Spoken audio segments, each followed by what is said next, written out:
జమ్మూ కాశ్మీర్‌లో మినీ స్విట్జర్లాండ్‌గా పేర్కొన్న పహల్గామ్‌లో April 22న మధ్యాహ్నంగా terrorist attack అయితే జరిగింది. ఆర్మీ దుస్తుల్లో వచ్చి మరి అటాక్ చేశారు. వీళ్ళు మెయిన్‌గా పురుషుల్ని టార్గెట్ చేశారు. అందులోనూ నాన్ ముస్లిమ్స్ పురుషుల్ని. ఈ అటాక్‌లో దాదాపు 27 మంది పైగా చనిపోయారు. అందులో ఇద్దరు ఫారినర్స్, 6 మంది పైగా గాయపడ్డారు.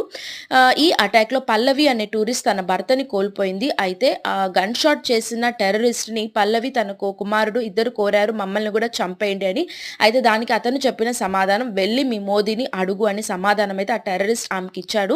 2019లో జరిగిన పుల్వామా అటాక్ తర్వాత జమ్మూ కాశ్మీర్‌లో ఇదే పెద్ద దాడి. దీని మీద స్పందిస్తూ మోదీ గారు కూడా ట్వీట్ అయితే చేశారు. ఇక పోలీసులు వాళ్ళ కోసం గాలిస్తున్నారు. మరెన్నో ఇలాంటి అప్డేట్స్ కోసం మన ఛానల్‌ని ఖచ్చితంగా లైక్, షేర్, సబ్స్క్రైబ్ చేసుకోవడం మాత్రం మర్చిపోకండి. జమ్మూ కాశ్మీర్‌లో మినీ స్విట్జర్లాండ్‌గా పేర్కొన్న పహల్గామ్‌లో ఏప్రిల్ 22న మధ్యాహ్నంగా టెర్రరిస్ట్ అటాక్ అయితే జరిగింది. ఆర్మీ దుస్తుల్లో వచ్చి మరి అటాక్ చేశారు. వీళ్ళు మెయిన్‌గా